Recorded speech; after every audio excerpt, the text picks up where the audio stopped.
of those there'll be more teaching opportunities to be smart there. Another thing is, as we look ahead, at the 105 on the roster, that's a lot different than when you're at 120 plus. So, the health of the team is going to be even more important.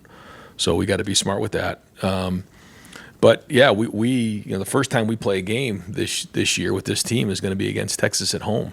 So to get some of these young players in the stadium with a good crowd will still be important. So it isn't just going to be a bunch of 7-on-7 and guys running around doing one-on-ones and individual drills. We're going to try to do the best we can to simulate game opportunities for our players, but there'll also be some players that will hold out in that game. Spencer Holbrook, Letterman Row.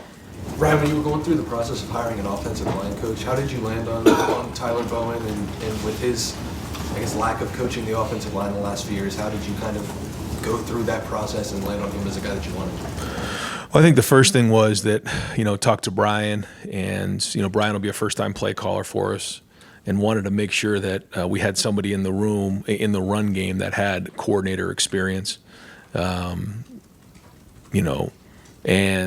I think Tyler, when you look at, his past and his background, it's pretty diverse in terms of, he's coached the O-line, he's coached the tight ends, he's obviously been a part of the run game coordinator, and that's anytime you're in that, you're coaching the O-line because there's more offensive linemen on the field than any other position. And so he played the position. He's a very, very good coach. He understands it. Even in a short period of time, you can ask our offensive lineman. He's on it.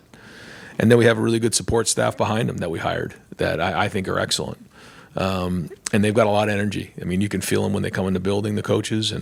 And so, we'll work through the spring and kind of see and evaluate how that goes. But I think that he's going to work tremendous with Brian, even in a short period of time. They see things the same way.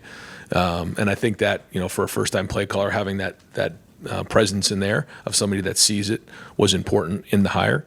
But to your point, the development of the O-line that's his job. We've got to get that done, got to get the run game organized.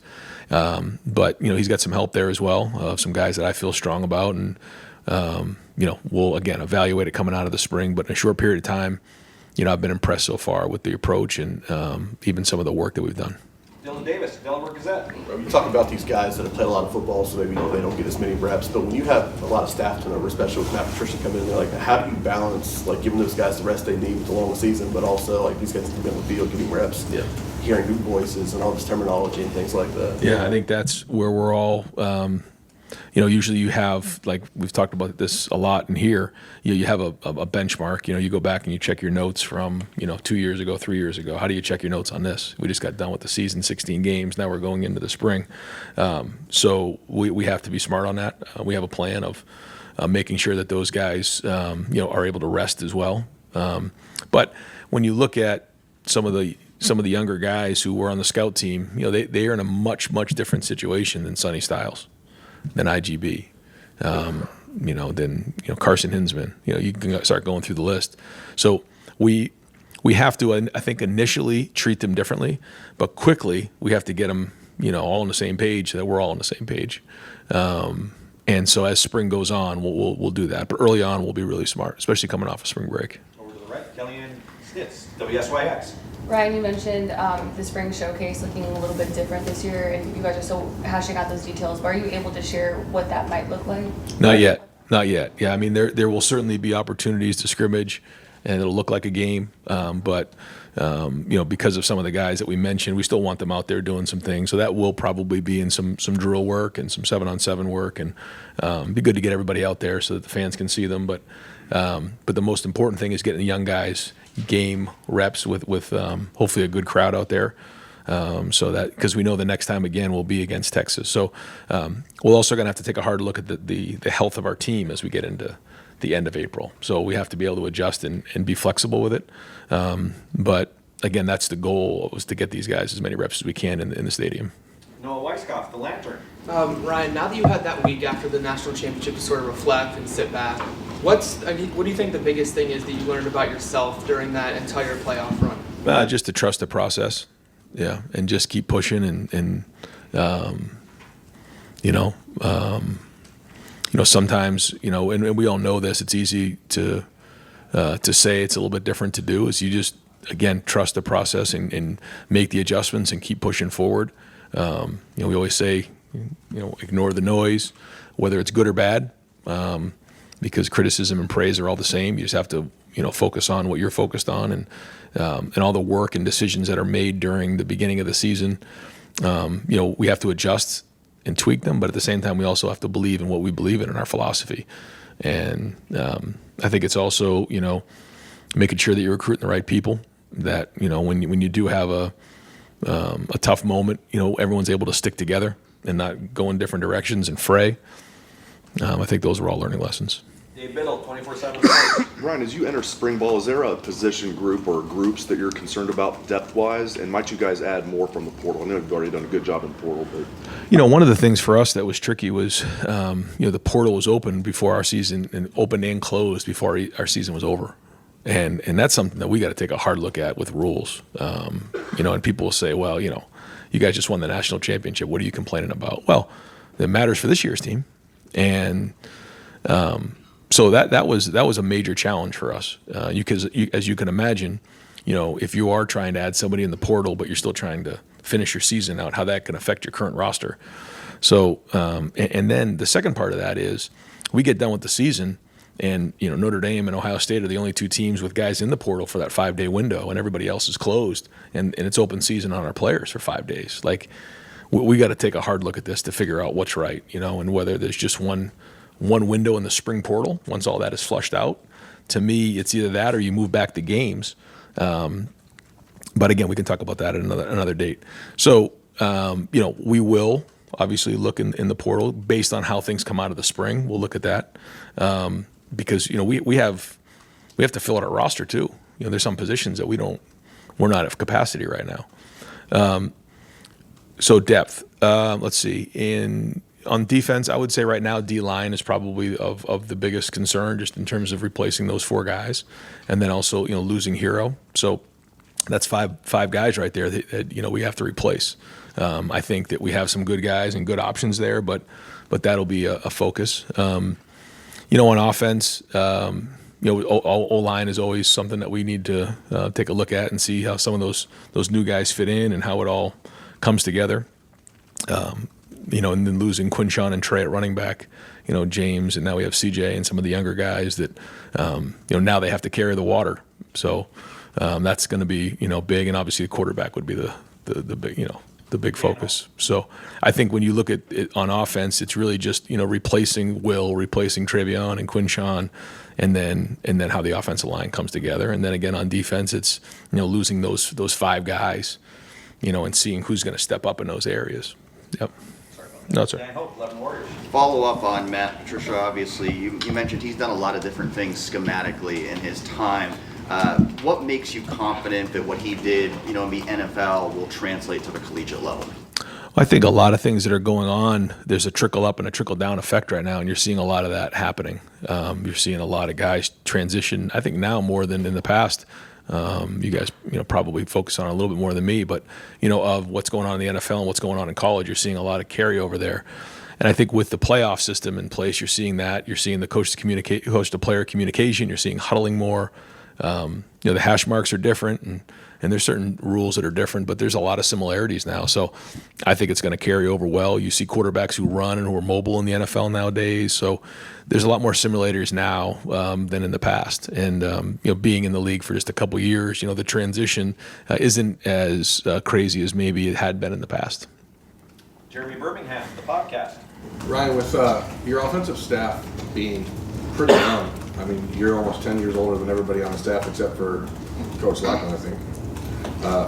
How did that decision when Chip left, did that impact your decision with the defensive coordinator hire? Was there a thought that maybe you needed to go get somebody who was more of the head coach of the defense style based on the fact that you may have to spend more time with the offense than you did last year? Yes, I think that you need to have balance when you're looking at your entire staff, and you try to do that the best you can.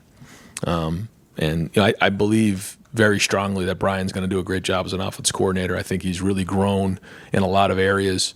I give him a lot of credit for, he was named coordinator a couple years ago. I still called the plays. Then we brought in Chip and his attitude of I'm just going to learn from Chip in a big way. And then some of the work that he did, Keenan did, and Billy did, down the stretch in some of the pass game, and I think he's got a really good handle now on protections and even in the run game. Like, he's ready to call it now, but still going to be involved. Still going to, just like I was last year, still going to kind of make sure that we're all on the same page. Having Tyler there was important. But I think to your point, I'm still going to be involved with the offense, but I'm able to kind of bounce into the defense. But the more times that we have guys who are experienced and veteran, on that side of the ball, if I'm going to stay on offense, it certainly helps. And I think, taking the play calling away last year was really important. I want to continue to do that and surround myself with guys who, we can hire to do jobs, and I'm able to take a step back and take a little bit of a different role. I think it helped this season, and I'd like to, do that even more as we move forward. Rob Aller, Columbus Dispatch. Yeah, more on Matt. He clearly has credibility with his NFL, but I'm just curious in your discussions with him, in interviews or whatever, why he decided to come back or come to college. He's not really been in college, Syracuse a little bit, but how much of that was not a concern but a discussion point? I mean, you've got recruiting, you've got a whole different culture. How did that play out, and what did he say that can kind of convince you that he really wants to be in the college game? I think you guys will get around Matt. You'll see his personality. You'll see the way he is. You'll just see, what type of family man he is, type of dad he is, type of husband he is. He did coach at Syracuse. He and Tim worked together there. But I grew up in New England, and I obviously saw the run that they went on there. And when you go on a run the way that they went on, you stay at a place for a long time. And, I don't know if that was, something that maybe even early on he thought he was going to be in the NFL for as long as he did. But when you're around a great organization that goes on the run that they went on, you end up at a place for a long period of time. And then, he's there for a while and then has an opportunity to become a head coach. Well, now, it's almost like a different mindset. It's maybe a little bit of a different chapter for him. Doesn't mean I'm sure he'll have an opportunity to go back to the NFL, but, I think it's Ohio State. I think he understands the culture. We spent a lot of time talking, and I think he sees the opportunity here, and he's excited about it. And I think it's a new chapter that he can absolutely come in here and make a difference. And I think that's what he wants to do. And I don't think the recruiting part is going to be very difficult at all, and you'll see it when you get around him. Joe Nugent, WCMH. Naturally, there'll be a new starting quarterback this year as you start that process to figure out who that'll be. Where are you with that? How much information do you feel like you have on the guys that are in the mix? They're young, and they're going to have to compete. And we need a quarterback to be tough. We need him to be a leader. I've said this before. They've had a great opportunity to watch Will, even Tavian, because he was a big part of, being around these guys last spring. I don't think he missed his spring practice. He would come during the season for all the games. He was with us for the last 2 weeks or the last two games. He was able to see what that looked like. Lincoln was with him every day. Julian was with him every day. So that's the standard of what the leadership should look like. Now they got to go do it. And being the quarterback around here, you start listing the guys who have been here most recently and down in the history of Ohio State football. You're in. You're some of the best names who've ever played the game. But the biggest thing they have to do is they got to lead and they got to be tough. So long way to go on it. Don't have any evaluation to go with right now, but it's going to be a big spring for those guys. Tony German, Buckeye Huddle. How do you see the quarterback reps going? Is it going to be like a 40-40-20, or how are you expecting to break that down? Early on, we're going to try to roll. We're going to try to go 3 groups so that those guys get equal amount of reps. We'll split up who goes where. And even last year with Will, we did that. Guys were getting reps with the 1s, guys were getting reps with the 2s, the 3s. The times where Will was out there with the 3s early on and just rolling. Because if you put one guy with the 1s and 2s, sometimes it can look a little different because of the younger guys, older guys. So we're going to roll them, and we're going to try to get the best evaluation we can. We'll evaluate everything. But specifically early on in the spring, we want to roll those guys the best we can, because the number one goal of spring is to get individual players better.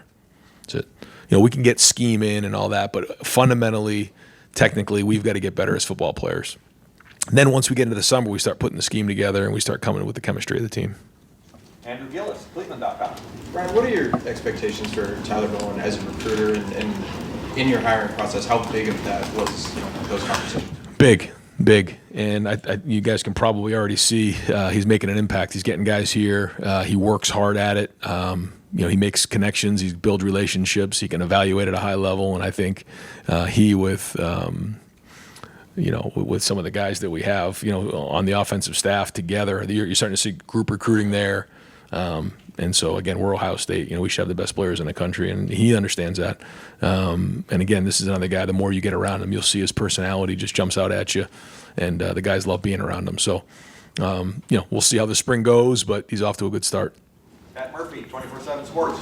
Ryan, you mentioned Brian Hartline being ready to take over play calling. What have you seen in the last 2 years? Why do you feel so confident? I think the first thing is his work ethic. He's worked his tail off, and when you evaluate, coaches, you got to work at it. You got to be one of the first guys in the building. You got to be one of the last guys to leave. I mean, you got to grind on it. I think he's made the transition from being a player to a coach very well in a quick period of time. His recruiting speaks for itself, but to me, the work ethic has been excellent. The players relate to him. He has credibility. He's got confidence, but he's grown as a coach. He's handled situations well.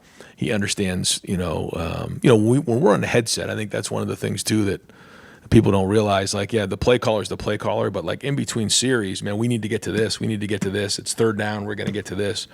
He's been on the headset. I mean, he's there saying, we got to get to this. We got to do this. Like, sees things, makes adjustments in game. But it's going to be fun to watch him. Manage a group of people now, because that's a big difference. You got all the coaches in there, and now you're the guy who's got the clicker. You got to make the adjustments. You got to challenge those coaches. You got to make the tough decisions on personnel and where we're going schematically. And I'm still going to be there, but I've really tried to let him go and run with this thing. And so I'm excited to see. When you look at Brian, when he's put his mind to something, he's got it done. And I believe he's going to get this one done too. Austin Ward, the podcast. Right. It felt like Billy was a no-brainer promotion for you. What made that so easy?